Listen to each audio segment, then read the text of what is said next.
Sugar. Can you imagine living without the sweet stuff? You know it's the cause of many health issues for many people. How does sugar affect you? Welcome to the Wellness Champion Podcast, sponsored by Healthy Transformation Nation. We believe that your health and wellness is determined by your own self-care more than anything else.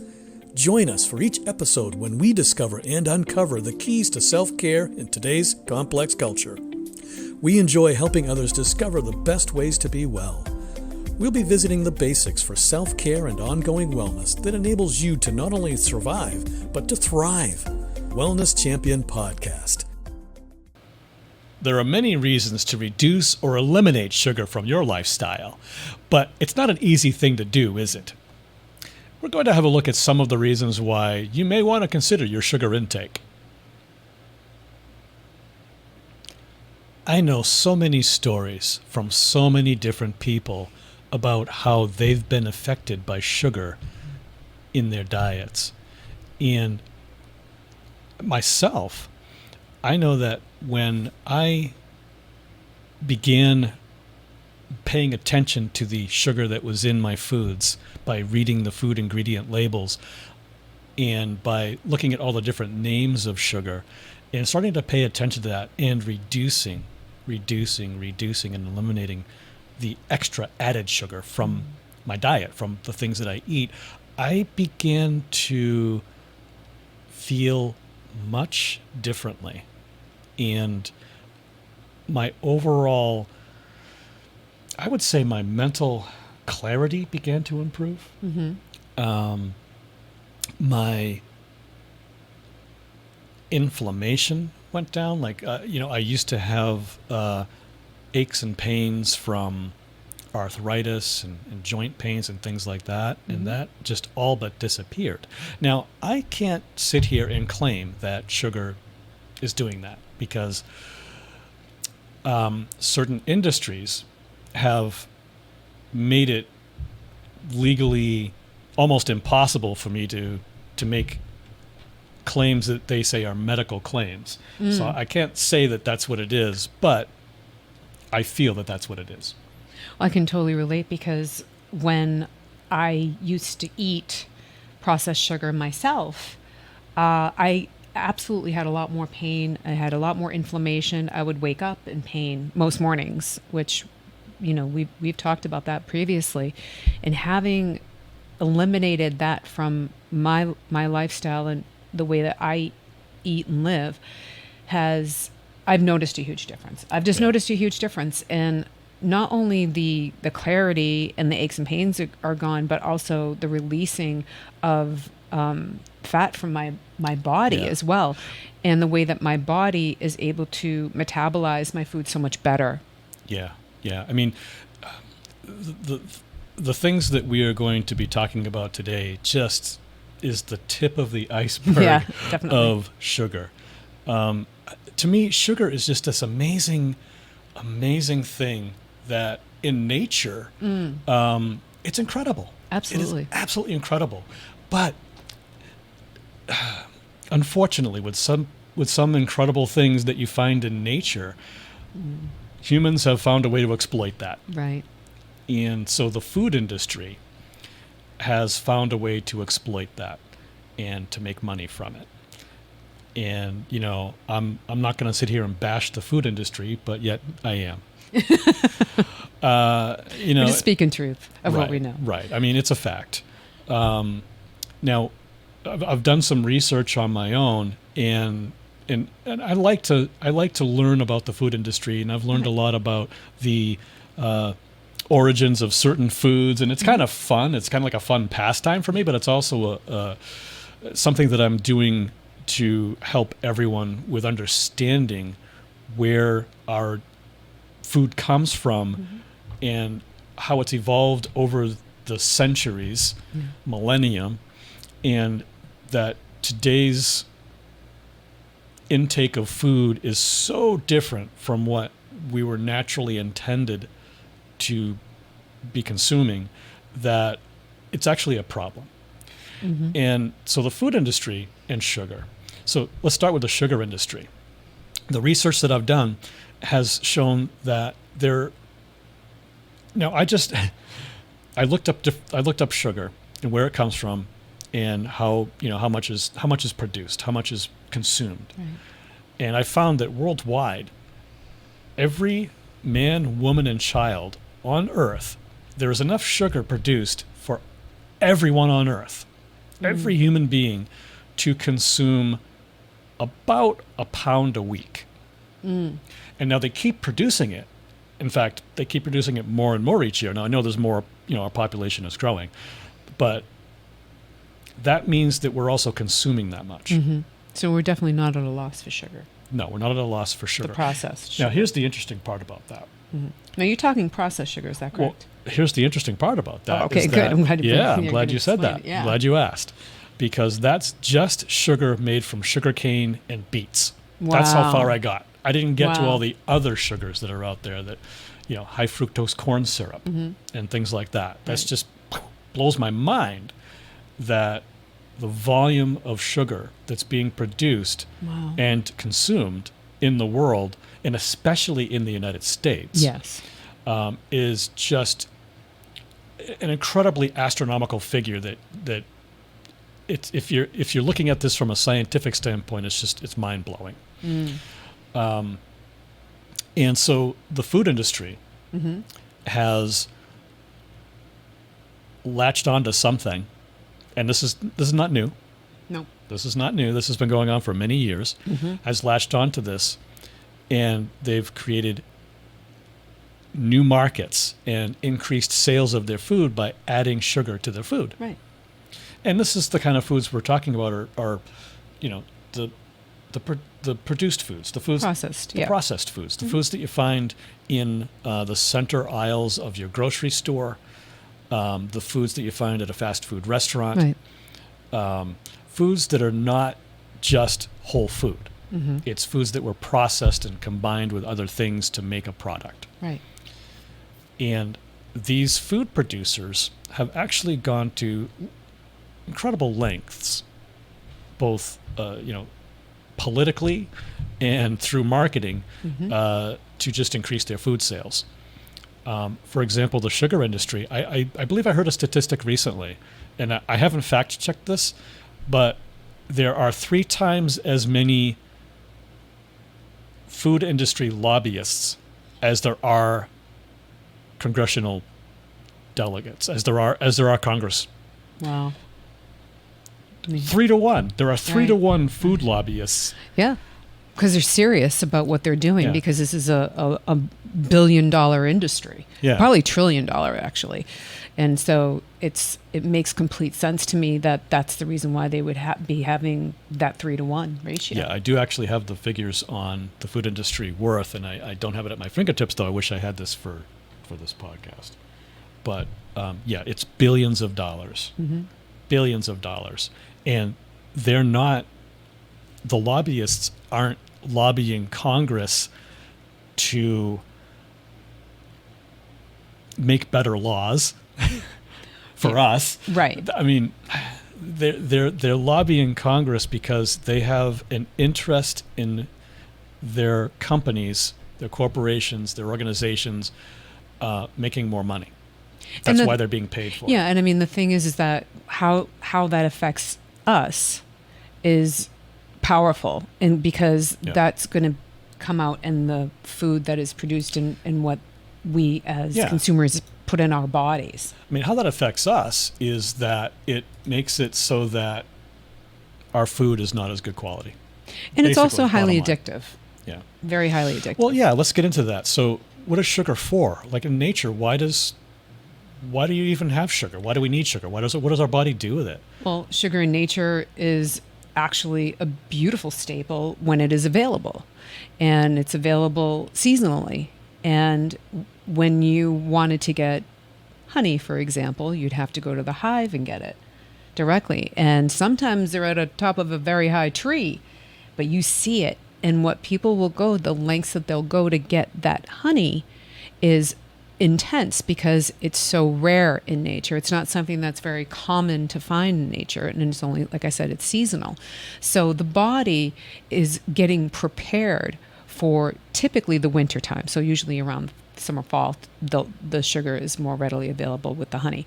So you would take that in, and that way you're putting on the bear weight, what we call the bear weight, to get ready for the winter, because in nature, that's the time of scarcity.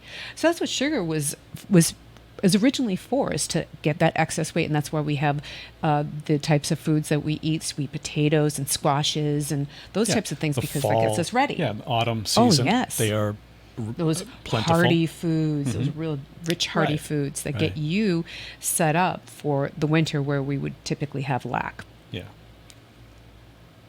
And so your body, how it uses sugar, well, why do we need sugar, right? So your body is taking in the sugar, and it's mainly processed in your pancreas. Right. And so your pancreas, its job is it basically takes that sugar, and you're going to either use it for energy or you're going to store it. Yeah. So when do we ever take, what about our pancreas? So if we're constantly having sugar on a daily basis, that means the pancreas doesn't get a break. That's true, yeah. And not only that, but the amount of sugar that your pancreas is processing, your body actually is designed to process the amount of sugar that's available in nature. Yes. So when your body is processing more sugar than what's normally available in nature, it's working overtime, isn't it? Yeah, it is. And I know for myself, I didn't take break from sugar. Probably, I would say, 40-something years that was the first time I actually took a break. It was in 2017 that I took a break from sugar, really for the first time, I would say, in my life. Yeah, you and I did that together.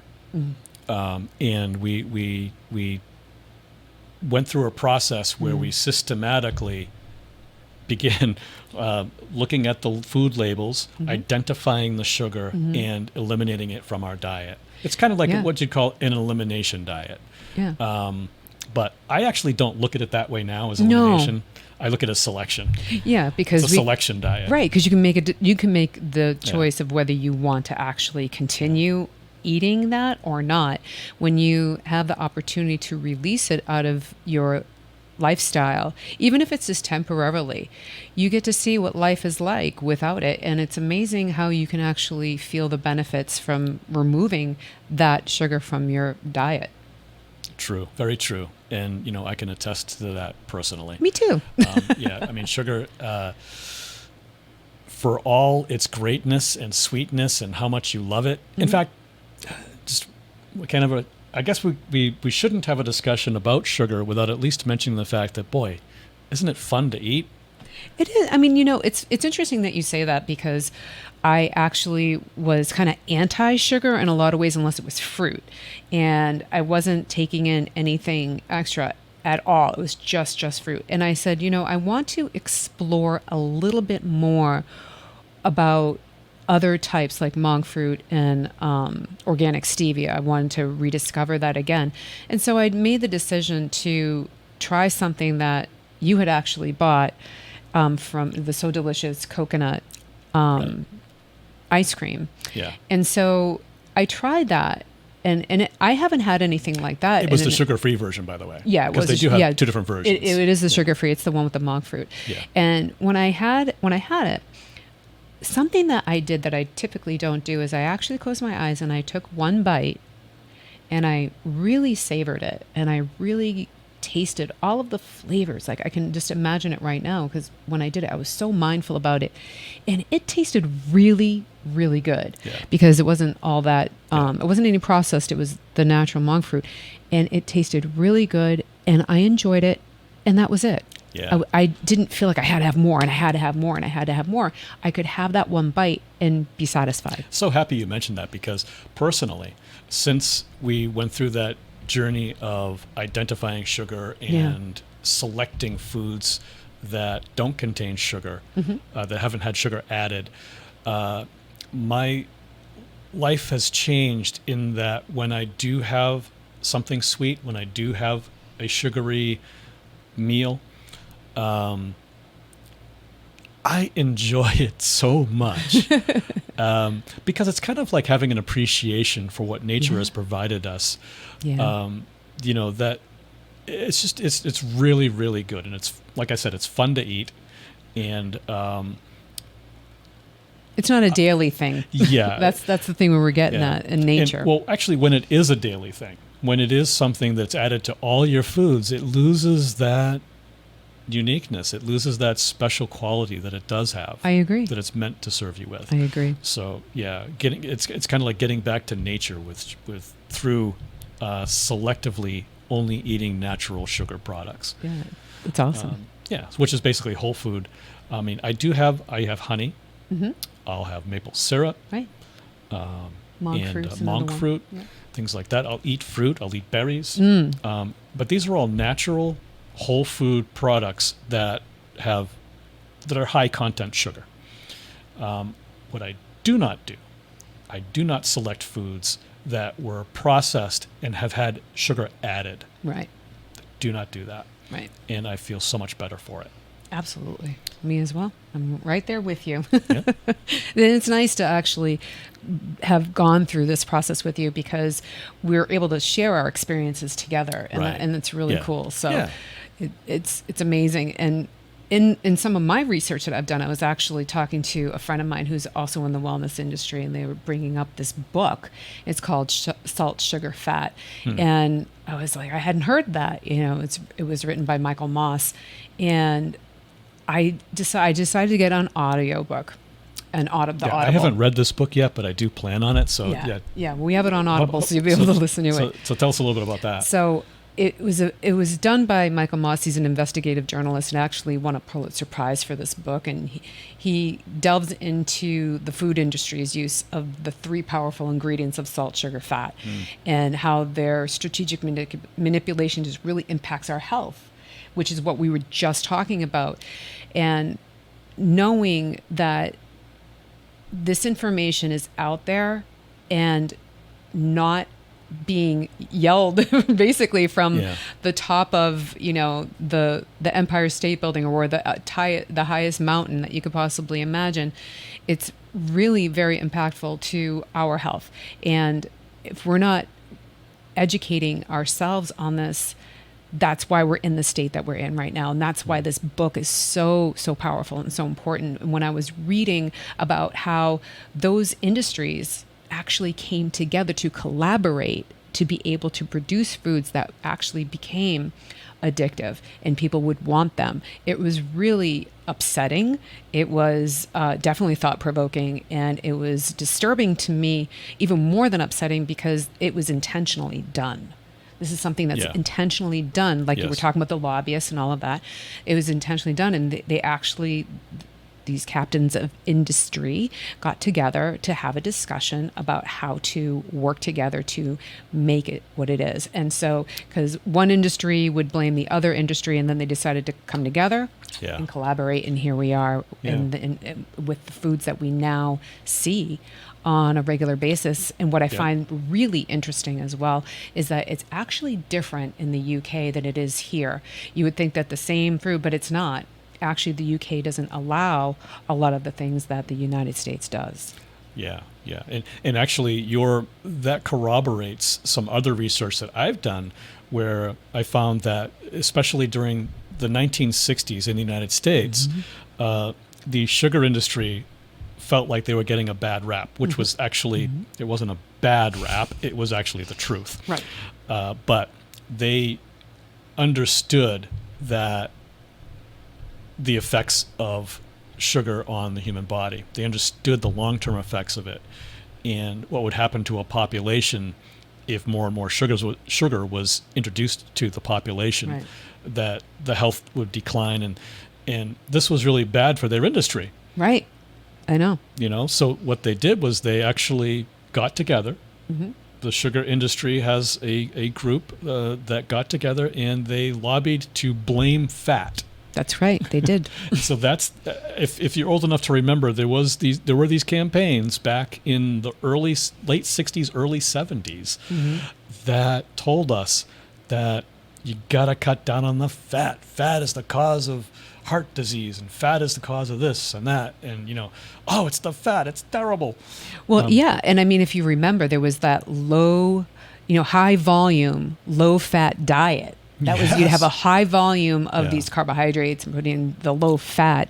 That was a big thing. And Yeah. that was especially for me, I remember that in the 80s. And that was something that was going on in the 80s. Yeah. And how the other thing, I'll never forget it. I remember it so clearly and vividly the first time I ever saw the Equal commercial come online as a sugar substitute, because they were, because of the bad rap obviously around sugar, Right. they started creating substitutes, and we got Equal, and what, because not many people like sweet and low, so, and it had cancerous side effects to it too, so they came out with something completely different. So this is definitely strategic and very well planned and Yeah. thought out.